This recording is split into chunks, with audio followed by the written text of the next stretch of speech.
Hey everyone, I'm Connor and welcome to my channel, The Closet. If it's your first time here, on my channel I like to talk about all things luxury, so if that's something you're into, I would love it if you could hit the subscribe button and the bell button so you're notified when I bring out new videos. And if you're returning, welcome back to my channel. In today's video, I'm going to be continuing off from my July Q&A video where I've already done part 1, so if you haven't seen it, I'll link it up above so you can go and watch. But in this video, I'll be answering all of the questions that were asked to me via Instagram, in my Instagram story when I put out a poll. So let's get into it.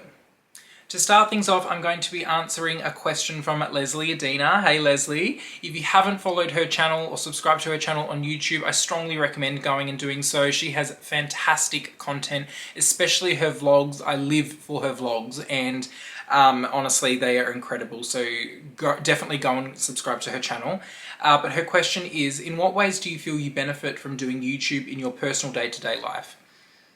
That's a great question. I think the kind of pinnacle of doing YouTube is the amount of connections you make with total strangers around the world, and you start to form really strong friendships with people that you've never met and probably never would have met, or sorry, not met, but connected with, I guess, without doing YouTube. And you create bonds that are very, very special, and I know other YouTubers can relate to this, but you genuinely make just invaluable connections with people. And I love knowing that I can come up on YouTube and start talking about a topic, and then there will be people who will not know about it or give them more information, or they might be considering purchasing something that you've reviewed, and then you can kind of bond over this mutual love of luxury or whatever the topic may be that you're talking about. And it's a really kind of warm feeling to know that you share, like you think that you're alone in what you like, and you think you're alone in your passions, I guess, and then there's a whole world of people out there who not only enjoy the same thing but are equally as passionate about it, and you can discuss it and you can share the enjoyment with people.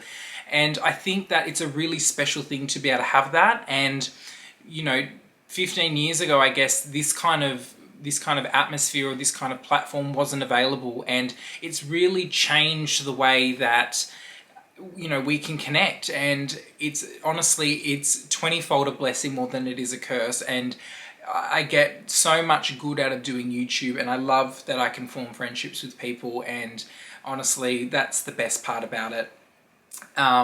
In terms of my personal life, with regards to does it change things or has it had a negative impact? Definitely not. It's only had a positive impact, and it's given me a lot of motivation to, get up and do your day-to-day, because you know that you've got a time where you want to do a YouTube video, and then you know that you've got to get all your other commitments done first. And it's another kind of, I know it might sound like a chore, but it's definitely not a chore.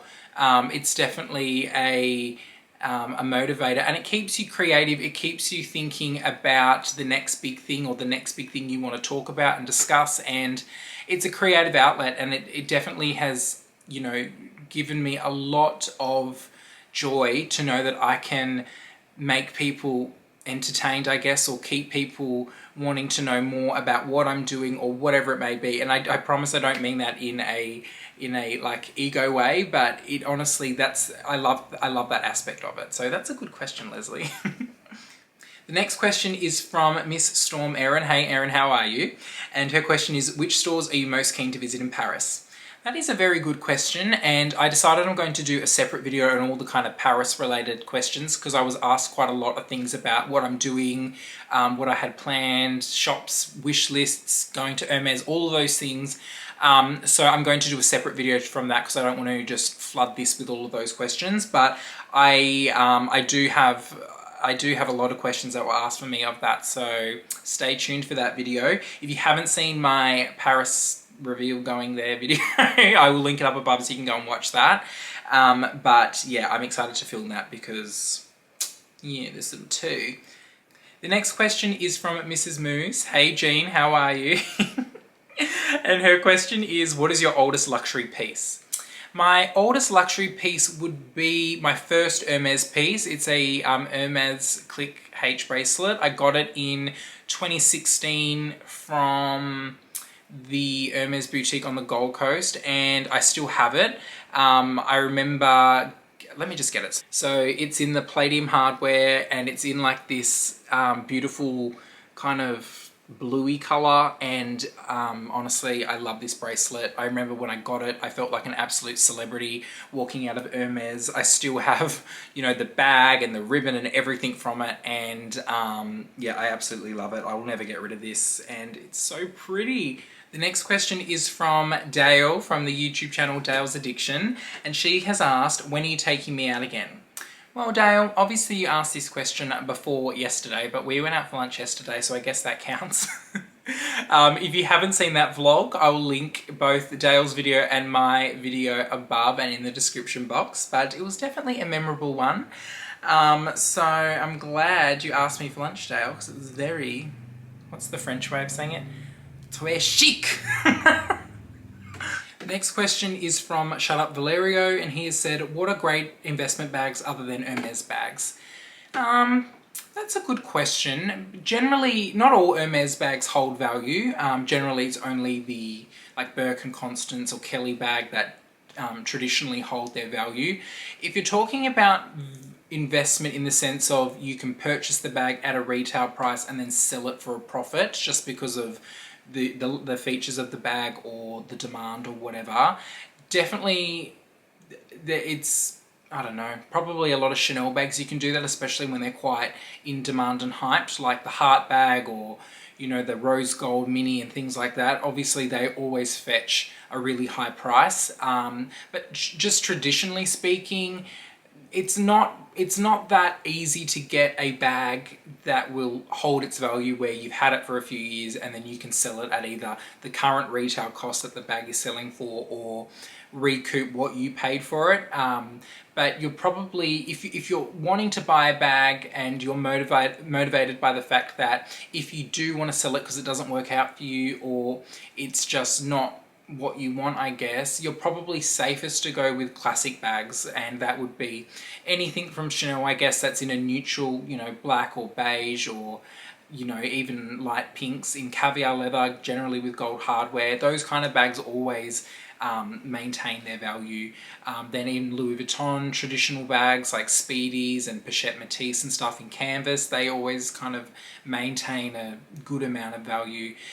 Basically, it's kind of a trade-off because a lot of people now are starting to be drawn so much to seasonal bags because they're so unique and they're very fun. But the flip side of that is they're the bags that don't really hold their value. And I know a lot of people don't have the intention of wanting to sell a bag when they get it, but sometimes they just don't work out. And if you don't want to be at a point where you're going to lose so much money, it's something to think about. I think if you like something, you should just buy it, and then if it doesn't work out, well, that's just the cost you pay, I guess, for, you know, experimenting. But, you know, it's just depends on what you're kind of after, I guess. The next question is from LVLover2698, and her question is, what is your opinion on purchasing bags from brands like Jacquemus and Chloe that are more in the high street area? Do you think they're worth the price? That's a very strong question because a lot of people have opinions on it. And look, if you like it, I buy the bag. But to me, I find a lot of those bags to be quite expensive for what they are. And I think that if you're going to go down the high street route, you know, with brands like MCM and things like that, if you're going to be spending that money where you're looking at the mid-thousands to $2,000 kind of price range, and I know they do have bags that are cheaper than that, but if you're looking at a bag that's not a mini bag, something that's substantial, I guess it's best to kind of look at all of your options, because whilst they are high street brands, they do get quite pricey. And I think if you're wanting a luxury bag, look at everything and don't just focus in on the low-hanging fruit, I guess. If you like the bag, go for gold, buy the bag. But I do find a lot of those bags to be, you know, 2/3 of the price of a Louis Vuitton bag. And if you want to kind of get something that you're going to have for a long time, I would probably look around. I don't know a lot about the quality of those kinds of brands. Maybe they're worth it in terms of, you know, quality and stuff like that, but I'm really not too sure. They don't interest me, those brands. And I've never really looked at purchasing anything from them, but I would say if you're going in it with the intention of wanting to get something that's luxury and not having to fork out a lot of money, I would say do your research and look at everything. Even shopping pre-loved, you're probably going to get something that's for the same price point pre-loved in really great condition versus brand new from a brand like that. But with the same token, if you like the style, you like it, just buy it. But that's my opinion on why I guess I don't buy those kinds of brands. So yeah, it's controversial, but you know, that's how I roll. The next question is from Photo Man Adam, and his question is, what should every man have a staple that will never go out of style? Look, it's too broad a question for me to give a definitive answer on, but I would definitely say not clothes. I would say more accessories, like a good pair of designer sneakers in, you know, white or black or something like that, because to me they're timeless. A good scarf, whether it be like a Burberry cashmere scarf or a Louis Vuitton like cotton blend scarf or something like that, that is in a color palette that you really like and you know it's going to go with a lot of your clothes. I don't personally think that the days of it's gone out of style are really here. I think if you like it, it will always go in your style or go with your style. The next question is from Tate25, and they have asked, what is your opinion on exotic leathers for designer goods? Not judging, just want to know. I personally like exotic leathers. I like the way they look, and I think that they are the epitome of what luxury is about. They're decadent, they're unnecessary, and they are everything I just love about it. With regards to, you know, the ethical side of it, look, I guess when you're looking at the luxury world in terms of production and things like that, to me, I'm gonna be, I guess, ignorant, but ignorance is bliss. And I think if you look into any industry with things like this and you pull it apart, you're gonna find parts that you don't like or whatnot. And I know this may come across as just, I don't know, just belligerent, but I just don't really care, to be honest. I like the way things are, and I guess if you looked at everything, like I said, you're probably going to find parts you don't like.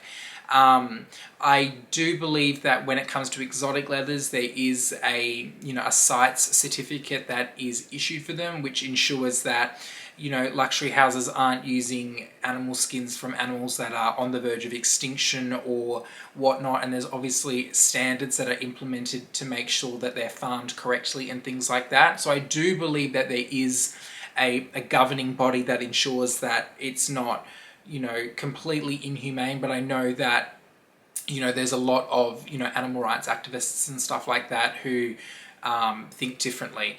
I obviously don't want to get into all of that stuff. That's not what I do, and you know, ignorance is bliss, and I'm just going to plead the fifth like that. But you know, it is what it is, and to me, luxury is supposed to be frivolous and unnecessary and decadent, and that all comes with that. So that's my answer.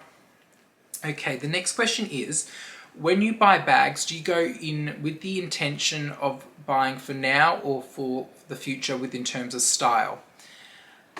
That's an interesting question. Generally, I will go on if I just like it and if I know that that kind of layout or style will work for me.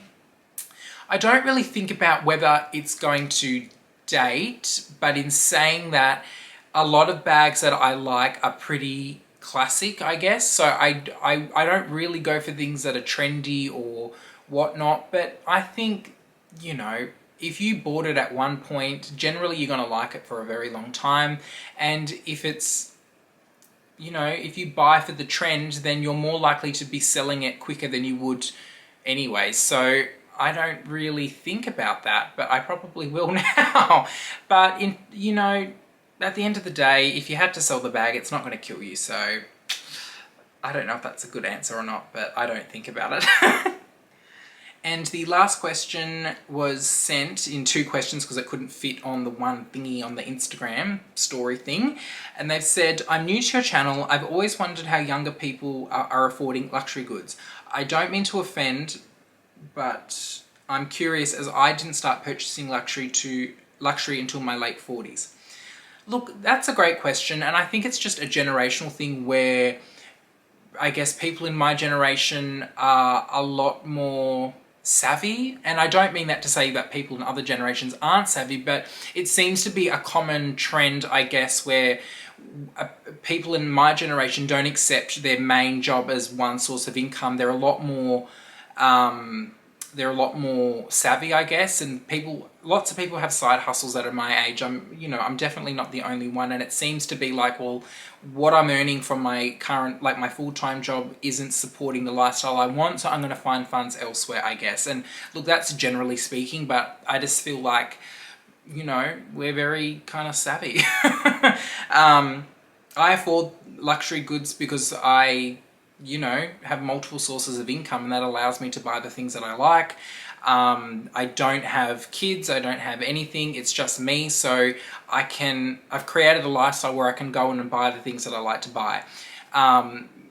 Yeah, so that's the answer, I guess. I like having that. I like buying what I want to go and get. I like saving for what I want to go and get, and I don't know why it has changed, because I know exactly what you're saying. It definitely has changed. Like when I look at my mum's generation, she wouldn't, go and purchase the things that I would go and purchase. But I think that's just, she had a different life and different way of doing things to what I do. She had kids and all of that stuff, and I guess her financial commitments were a lot different. But my financial commitments, when they're all covered, everything left over is discretionary. So if I want to go and buy something, go and buy it. So there's the answer. Thank you so much for watching my part 2 of my Q&A video. I hope you enjoyed it. I'm definitely going to be doing one each month, Dale style, because she has inspired me to keep doing them, but they're actually really fun to do and I really enjoy them. So keep an eye out for posts on my YouTube community page and my Instagram story. We'll be asking for questions. And thanks so much for watching this video. I hope to all see you next time, and yes, goodbye.